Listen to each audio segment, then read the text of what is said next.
ബിജെപിയുടെ സംസ്ഥാന അധ്യക്ഷൻ രാജീവ് ചന്ദ്രശേഖർ ഈ ഇലക്ഷൻ ഒരു നിർണായകമായ ഇലക്ഷനാണ്.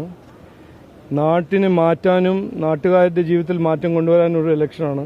നാടിന്റെ ഭാവി തീരുമാനിക്കേണ്ട ഒരു ഇലക്ഷനാണ്. ഇത് ഞങ്ങൾ ആദ്യം മുതൽ പറയുന്ന കാര്യമാണ്. ഇത് ജനങ്ങളാണ് ഇത് പറയുന്നത്. ജനങ്ങളുടെ ആവശ്യമാണ് മാറ്റം, ജനങ്ങളുടെ ആവശ്യമാണ് വികസനം. ഈ വിവാദ രാഷ്ട്രീയം മാറ്റിവെച്ച് ഒരു വികസന രാഷ്ട്രീയം കൊണ്ടുവരണമെന്നും അവരുടെ ആവശ്യമാണ്.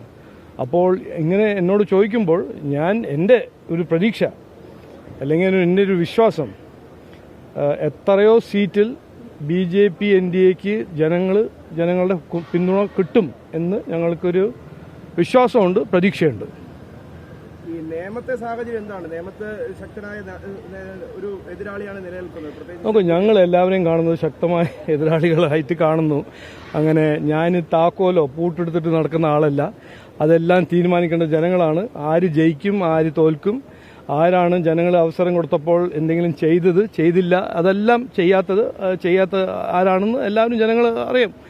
അവർ തീരുമാനിക്കട്ടെ. ഞങ്ങൾ മുമ്പോട്ട് വെക്കുന്നത് ഞങ്ങളൊരു കാഴ്ചപ്പാട്. ഞങ്ങൾക്കൊരു അവസരം കിട്ടിയാൽ ഇന്ന കാര്യങ്ങൾ ഞങ്ങൾ ചെയ്യാൻ താല്പര്യമുണ്ട്, കഴിവുണ്ടെന്ന് ഞങ്ങൾ കൃത്യമായി പറയുന്നു. അത് ഞാനാണോ, കരമന ജയനാണോ, വട്ടിയൂർക്കാവ് ശീലേഖാജിയാണോ, കഴക്കൂട്ടത്തിൽ V മുരളീധരനാണോ, അങ്ങനെ 146 മറ്റ് കോൺസ്റ്റിറ്റ്യുവൻസിയിൽ ഞങ്ങൾ BDJസിന്റെയും NDAന്റെയും സ്ഥാനാർത്ഥികൾ എല്ലാം അതന്നെ പറഞ്ഞത്. വികസിത കേരളമാണ് ഞങ്ങളുടെ ലക്ഷ്യം.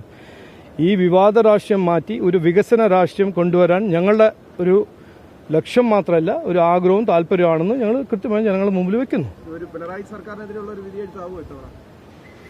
അതിലൊരു സംശയമില്ലല്ലോ. ഇത് എന്നോട് എത്ര മാസം മുമ്പ് ചോദിച്ചാണല്ലോ. പിണറായി സർക്കാരിന് തുടരാൻ 0 വട്ടപൂജ്യം ചാൻസാ. കാരണം 10 കൊല്ലം ജനങ്ങൾ അവസരം കൊടുത്തു. എന്തു ചെയ്തില്ല എന്ന് ജനങ്ങൾ കൃത്യമായി മനസ്സിലാക്കിയിട്ടുണ്ട്.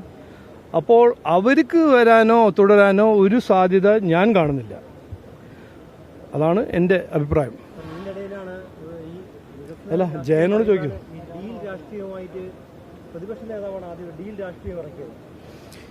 നോക്കൂ, ഞാനൊരു കാര്യം പറയട്ടെ. ഈ നാട്ടിൽ ഏറ്റവും നാണമില്ലാത്തൊരു പാർട്ടി, പൊളിറ്റിക്കൽ പാർട്ടി, ഏറ്റവും മോശമായി പെരുമാറുന്ന ഒരു പൊളിറ്റിക്കൽ പാർട്ടിയാണ് കോൺഗ്രസ് പാർട്ടി. എത്രയോ തവണ ഭരിക്കാൻ അവസരങ്ങൾ കിട്ടിയ പാർട്ടിയാണ് കോൺഗ്രസ് പാർട്ടി. 10 കൊല്ലം സെൻട്രൽ ഭരിച്ചു. അവിടെ ഭരിച്ചത് ആരുടെ പിന്തുണയോടാണ്? CPMന്റെ. ഇവിടെ ഈ രാജ്യത്തിൽ 27 സംസ്ഥാനം 8 യൂണിയൻ ടെറിട്ടറീസിൽ മത്സരിക്കുന്നതും രാഷ്ട്രീയം ചെയ്യുന്നത് CPMന്റെ ഒപ്പമാണ് കോൺഗ്രസ് പാർട്ടി. തൊട്ടടുത്ത് തമിഴ്നാട്ടിൽ ഒരു മുന്നണിയുടെ ഭാഗമായിട്ട് ഒരുമിച്ച് മത്സരിക്കുന്നത് CPMും കോൺഗ്രസ്സാണ്. അപ്പോൾ ഞങ്ങൾ മുമ്പോട്ട് വയ്ക്കുന്ന ഒരു മുദ്രാവാക്യം മാത്രമല്ല, ഞങ്ങളുടെ ഒരു സ്റ്റേറ്റ്മെൻ്റാണ്. ഈ 2 പാർട്ടിയും 2 അല്ല 1 ഇത് ജനങ്ങളുടെ മനസ്സിൽ കയറുന്നുണ്ട്. അതിൻ്റെ പേടി, അതിൻ്റെ ഒരു ഭയം, അതിൻ്റെ കാരണമാണ് ഒരു മിസ്ഇൻഫർമേഷൻ ക്യാമ്പയിൻ അവർ തുടങ്ങുന്നത്. അതൊന്ന്. രണ്ടാമത്തത്, ഈ കഴിഞ്ഞ 3 ദിവസമായിട്ട് രാഹുൽ ഗാന്ധി പറഞ്ഞു CPM ആണ് BJPന്റെ B ടീം. കോൺഗ്രസ് പറയുന്നു, CPM പറയുന്നു, മുഖ്യമന്ത്രി പറയുന്നു കോൺഗ്രസ് ആണ് BJPന്റെ B ടീം. ഒന്ന് ആലോചിക്കൂ, ഇത് എന്തിനാണ് അവർ ചെയ്യുന്നത്? ഒരു സമുദായത്തിന്റെ വോട്ടിന് മാത്രമാണ് ഈ നാടകം ചെയ്യുന്നത്. അതിനെക്കുറിച്ച് ഞാൻ കൂടുതൽ പറയുന്നില്ല, നിങ്ങൾക്ക് എല്ലാവർക്കും അറിയാം, ഇവിടെ എല്ലാവർക്കും ബുദ്ധിയുണ്ട്.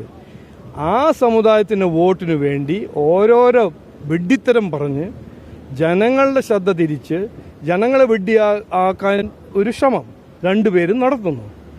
ഞാൻ ഒരിക്കൽ കൂടി പറയുന്നു, ജനങ്ങളുടെ മനസ്സിൽ ഈ CPMും കോൺഗ്രസിന്റെ രാഷ്ട്രീയം കാണുമ്പോൾ അവർ പറഞ്ഞത് എന്താണ്? മതിയായി, ഇനി മാറ്റം തുടങ്ങാം. അതാണ് BJPയും NDAയും പറഞ്ഞത്.